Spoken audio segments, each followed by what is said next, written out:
Hello friends, welcome to my YouTube channel Greno academy changing the way of learning. कैसे हैं आप? मैं उम्मीद करता हूं आप अच्छे होंगे, पढ़ रहे होंगे। दोस्तों, आज की इस वीडियो में हम पृष्ठीय क्षेत्रफल और आयतन के कुछ फॉर्मूले को डिस्कस करेंगे। पृष्ठीय क्षेत्रफल और आयतन से हमारे बोर्ड एग्जाम में 10 से 12 मार्क्स के क्वेश्चन पूछे जाते हैं। तो हम 12 में से 12 मार्क्स कैसे लाएं, 12 में से 12 नंबर हम कैसे लाएं, वो तरीका हम बताएंगे। क्योंकि 12 में से 12 नंबर लाने के लिए सरफेस एरिया एवं वॉल्यूम के इस चैप्टर में हमें फॉर्मूला पता होना चाहिए। तो आइए देखते हैं कौन कौन से फॉर्मूले इंपॉर्टेंट है इस चैप्टर के लिए। इस आकृति में देख सकते हैं ये आकृति कैसी है, आयताकार है और आयत की लंबाई ये होती है और चौड़ाई। मान लीजिए ये आयत है और इसकी लंबाई यहाँ से यहाँ तक है और इसकी चौड़ाई कितनी है, b है। इसको हम इस लाइन से जोड़ दें तो ये इसकी आयत की क्या होगी, ये विकर्ण होगी। आयत का क्षेत्रफल क्या होता है? आयत का क्षेत्रफल होता है, बचपन से पढ़ते आ रहे हैं हम, इतना तो पता होंगे आपको, लंबाई गुने चौड़ाई। और आयत का परिमाप क्या होता है? आयत का परिमाप होता है 2 × L + B। परिमाप यानी एक चक्कर। हम इस पॉइंट से जब मान लिया स्टार्ट करना, चलना स्टार्ट किए, यहाँ से गए और इसी पॉइंट पे वापस आ गए, ये होता है परिमाप, यानी उसकी परिक्रमा करना। तो यहाँ से यहाँ जब चलेंगे कितना चलेंगे, L चलेंगे, फिर यहाँ से हम यहाँ आएंगे तो B चलेंगे, फिर यहाँ से यहाँ आएंगे तो ये भी L होगा, और यहाँ से फिर हम यहाँ इस पॉइंट तक आएंगे, एंडिंग पॉइंट तक। स्टार्टिंग से ये हमारे पॉइंट है और यहाँ पे आकर के हम एंड किए तो एंडिंग पॉइंट। हमें कितना चलना पड़ा, L B L B, यानी 2L 2B। तो यहाँ से 2 × L + B, इसका क्या होगा, परिमाप होगा। और आयत का क्षेत्रफल क्या होगा, लंबाई गुने चौड़ाई। और आयत के विकर्ण की लंबाई होगी, ये होगी √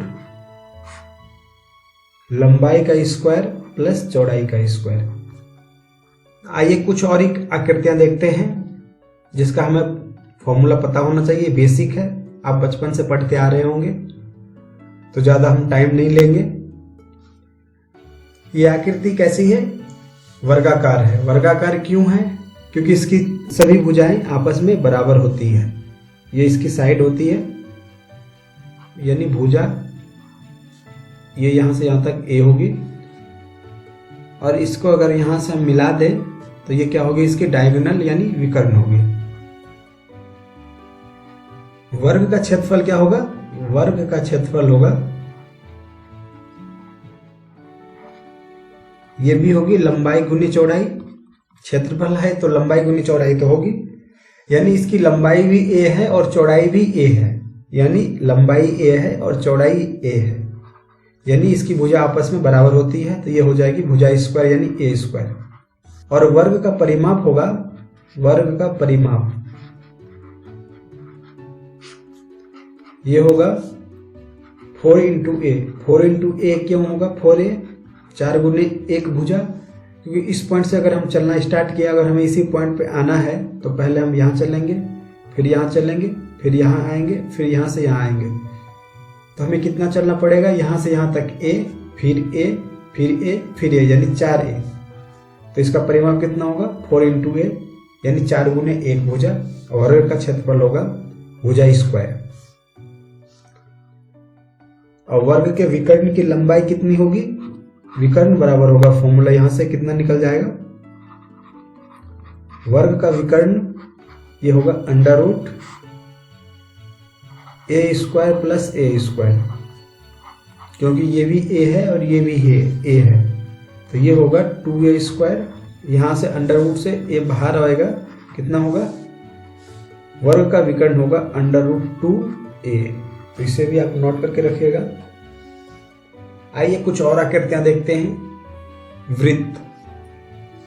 मान लिया जाए ये कैसे आकृति है, वृत्त है और इसका सेंटर पॉइंट ये है C, और वृत्त की सबसे लंबी जीवा कौन सी होती है, उसका व्यास होता है। वृत्त का व्यास यानी त्रिज्या की कितनी होगी, त्रिज्या की 2 गुनी होती है।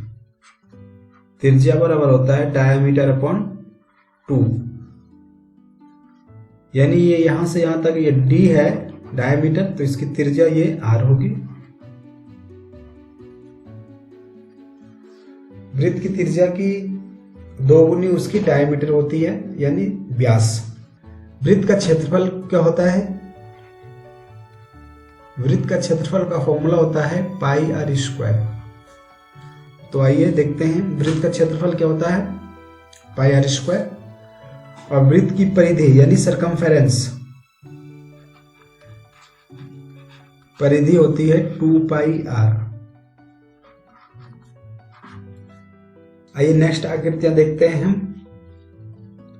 घन। अब यहां से हमारा पृष्ठीय क्षेत्रफल और आयतन का चैप्टर स्टार्ट होता है, तो इसे आप ध्यान से देखिएगा। ये घन है, घन है। घन की सभी भुजाएं आपस में बराबर होती है, यानी वर्ग को ही अगर जोड़ के अगर हम बनाए जाएं तो ये घन हो जाएगा।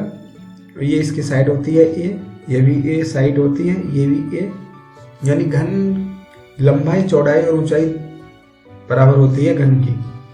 घन का पार्श्व क्षेत्रफल क्या होगा, ये होगा 4a स्क्वायर, यानी वर्ग अगर हम देखें तो एक घन 4 वर्ग से मिलकर बना होता है, तो इसका पार्श्व क्षेत्रफल कितना होगा 4a स्क्वायर। जबकि कुल पृष्ठीय क्षेत्रफल कितना होगा घन का, यानी टोटल सरफेस एरिया, ये होगा 6a स्क्वायर। और घन का आयतन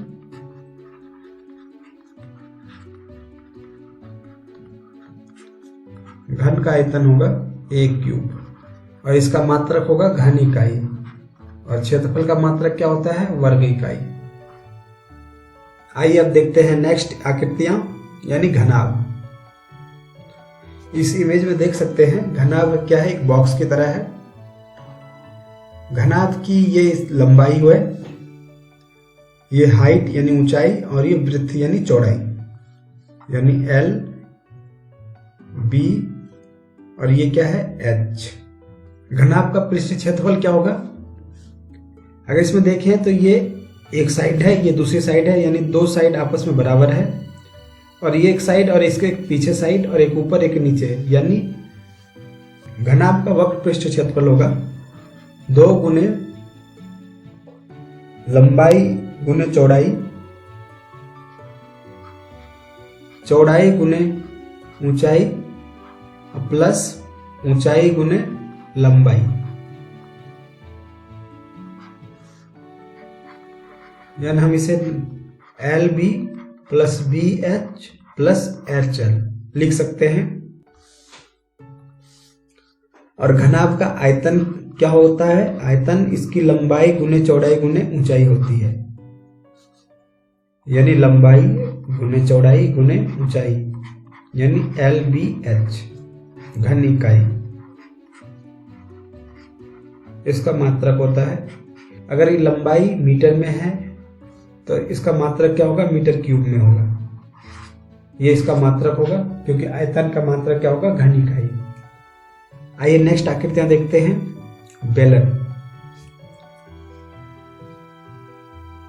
इस आकृति में देख सकते हैं ये बेलन है, ये बेलन की त्रिज्या R, और यहां से यहां तक हम इसको मिला दें तो ये बेलन की ऊंचाई H हो जाएगी, यानी यहां से यहां तक। तो ये आकृति बेलनाकार है। तो बेलन का आधार का क्षेत्रफल कितना होगा, आधार क्या है, यहाँ पे एक वृत्त है, तो आधार का क्षेत्रफल होगा पाई आर स्क्वायर।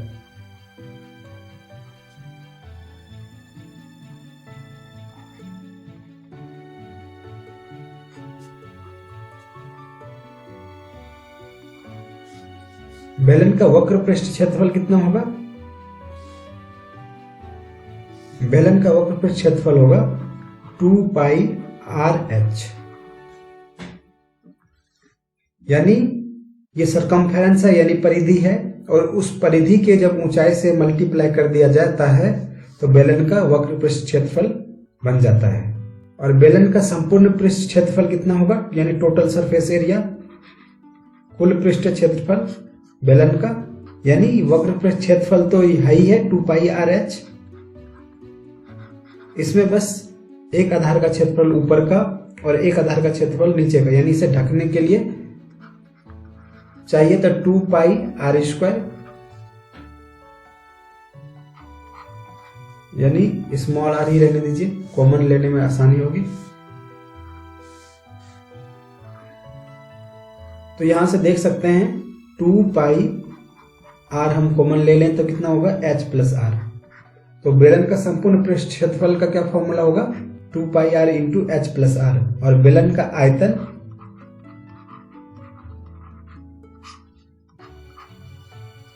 ये होगा इसका क्षेत्रफल गुने ऊंचाई, यानी क्षेत्रफल आधार का क्षेत्रफल कितना होता है πr², और इसकी ऊंचाई जब मल्टीप्लाई हम कर देंगे तो ये इसका आयतन हो जाएगा बेलन का, ये होगा πr²h। तो आप इसे भी नोट करके रखिएगा, एग्जाम पॉइंट ऑफ व्यू से बहुत इंपॉर्टेंट फॉर्मूला है ये। आइए नेक्स्ट आकृति देखते हैं हम, खोखला बेलन। तो इस इमेज में देख सकते हैं खोखला बेलन है, ये इसका डेप्थ है यानी कितना खोखला है, और यहाँ पे कैपिटल R जो होगा बड़ा होगा स्मॉल r से, यानी कैपिटल R क्या है, बाहरी त्रिज्या खोखले बेलन की, और आंतरिक त्रिज्या है स्मॉल r, और इसकी ऊंचाई क्या है h है। तो खोखले बेलन का वक्र पृष्ठ क्षेत्रफल कितना होगा, पहले तो खोखले बेलन का आधार का क्षेत्रफल हमें पता होना चाहिए। खोखले बेलन के आधार का क्षेत्रफल होगा, ये हो जाएगा पाई बड़ी r² माइनस छोटी r² ब्रैकेट में, यानी ये आधार का क्षेत्रफल इतना आएगा। खोखले बेलन का वक्र पृष्ठ क्षेत्रफल कितना होता है, वक्र पृष्ठ क्षेत्रफल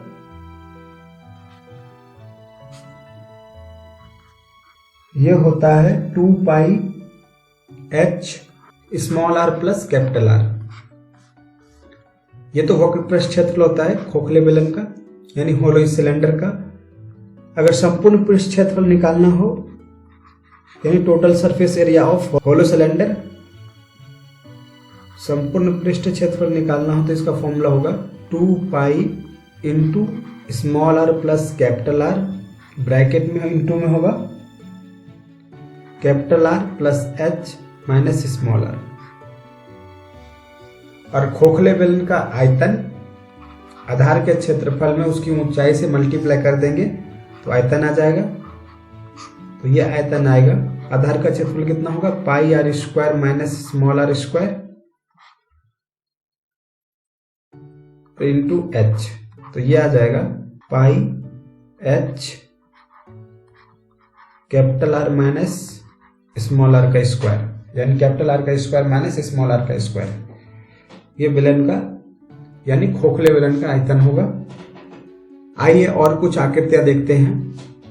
कोन यानी शंकु, शंकु की ये ऊंचाई है, ये आधार की त्रिज्या है, और ये क्या है, ये भी ऊंचाई है, लेकिन कौन सी ऊंचाई है, तिर्यक ऊंचाई है, यानी L क्या है यहाँ पे, तिर्यक ऊंचाई, यानी शंकु का तिर्यक ऊंचाई। तो यहाँ पे L क्या है, शंकु की तिर्यक ऊंचाई, h है ऊंचाई, और जबकि r क्या है, शंकु की त्रिज्या है, यानी आधार का त्रिज्या। और इसमें एक रिलेशन होता है, अगर हम यहाँ पे इस देखें तो ये 90 डिग्री है, अगर हम इसको देखें तो ये थीटा एंगल है, ये क्या है, एक समकोण त्रिभुज है। हम एक इसको लंब मान लें और इसको आधार मान लें तो ये क्या होगा, कर्ण होगा। तो यहाँ से कर्ण क्या होगा, L² बराबर हो जाएगा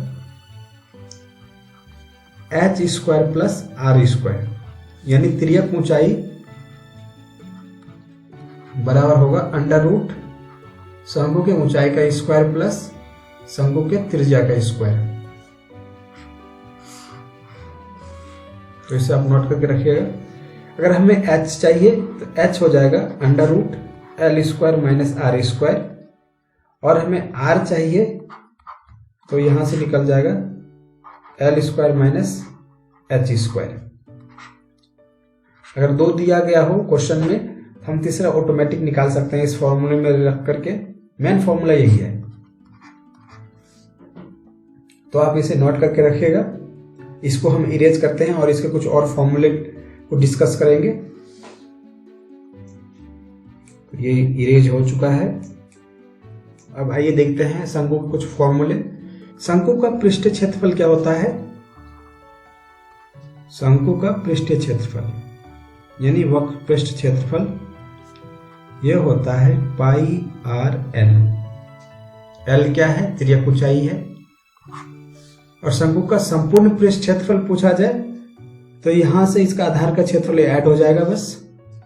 तो संपूर्ण पृष्ठ क्षेत्रफल क्या हो जाएगा? संपूर्ण पृष्ठ क्षेत्रफल होगा पाई आर एल तो होगा, बस इसमें आधार का क्षेत्रफल यानी पाई आर स्क्वायर आके ऐड हो जाएगा। तो यहां से क्या होगा? कॉमन पाई और आर कॉमन ले लीजिए यहां से, तो एल प्लस आर, यानी ये संपूर्ण पृष्ठ क्षेत्रफल होगा शंकु का। और शंकु का आयतन होगा 1/3 यानी 1/3 पाई आर स्क्वायर एच, यानी पाई आर स्क्वायर एच किसका आयतन होता है? बेलन का आयतन होता है। यानी शंकु और बेलन की ऊंचाई और त्रिज्या अगर समान हो तो शंकु का आयतन कितना होगा? बेलन के आयतन का 1/3। आइए और कुछ आकृतियां देखते हैं। गोला, यहां से गोला कैसे आकृति है? एक सॉलिड आकृति है यानी ठोस आकृति है। तो ये गोले की त्रिज्या r होती है। अगर हमें गोले की ऊंचाई पता करनी हो तो क्या होगा? गोले की ऊंचाई उसका डायमीटर होगा, यानी उसका व्यास जितना होगा गोले का वही उसकी ऊंचाई होगी h। यानी गोले की ऊंचाई त्रिज्या की कितनी होगी? 2 गुनी होगी। तो गोले की ऊंचाई, इस पॉइंट को आप नोट करके रखिएगा, गोले की ऊंचाई कितनी होती है? त्रिज्या की, उसकी त्रिज्या की 2 गुनी। गोले का पृष्ठ क्षेत्रफल होता है, यह होता है 4 पाई आर स्क्वायर। और संपूर्ण पृष्ठ क्षेत्रफल भी यही होता है गोले का। अब गोले का आयतन होता है, यह होता है 4/3 यानी 4/3 पाई आर क्यूब। आइए नेक्स्ट आकृति देखते हैं हम। हेमीस्फीयर यानी अर्धगोला। गोला कैसा हो? आधा होना चाहिए, यानी एक कटोरा की तरह। अर्धगोला हेमीस्फीयर। हेमीस्फीयर, इसकी ये त्रिज्या है r और इसकी ऊंचाई h। यानी अब अगर हम देखें अर्धगोले की ऊंचाई क्या होगी? ये h उसकी त्रिज्या के बराबर होगी। यानी अर्धगोले की जो त्रिज्या होगी वही उसकी ऊंचाई होगी। इस पॉइंट को आप नोट करके रखिएगा, समझ के रखिएगा, क्योंकि कुछ आकृतियां ऐसे आ जाते हैं जिसमें अर्धगोला भी रहता है, बेलन भी रहता है और शंकु भी रहता है। तो हमें उसमें हर किसी का हाइट पता होना चाहिए, तभी हम आकृतियां का यानी आयतन या क्षेत्रफल हम निकाल सकते हैं। तो अर्धगोले की ऊंचाई उसकी त्रिज्या होती है, जबकि गोले की ऊंचाई उसकी डायमीटर होती है यानी व्यास होती है। तो अर्धगोले का वक्र पृष्ठ क्षेत्रफल कितना होगा? वक्र पृष्ठ क्षेत्रफल यह होता है 2 पाई आर स्क्वायर।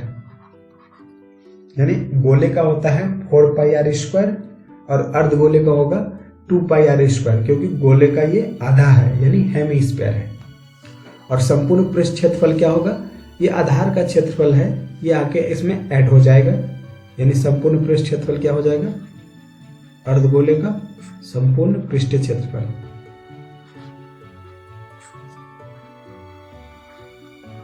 ये हो जाएगा 2 पाई आर स्क्वायर, और बस इसमें ये पाई आर स्क्वायर ऐड, यानी इसको ढकने के लिए जो चाहिए एरिया वो इसमें ऐड हो जाएगा। तो ये हो जाएगा 3 पाई आर स्क्वायर। ये अर्धगोले का वक्र पृष्ठ क्षेत्रफल होगा 2 पाई आर स्क्वायर, जबकि संपूर्ण पृष्ठ क्षेत्रफल होगा 3 पाई आर स्क्वायर। और अर्धगोले का आयतन कितना होगा? अर्धगोले का आयतन होगा गोले का आयतन का आधा, यानी गोले का आयतन कितना होता है? 4/3 पाई आर क्यूब, तो इसका होगा 2/3πr³।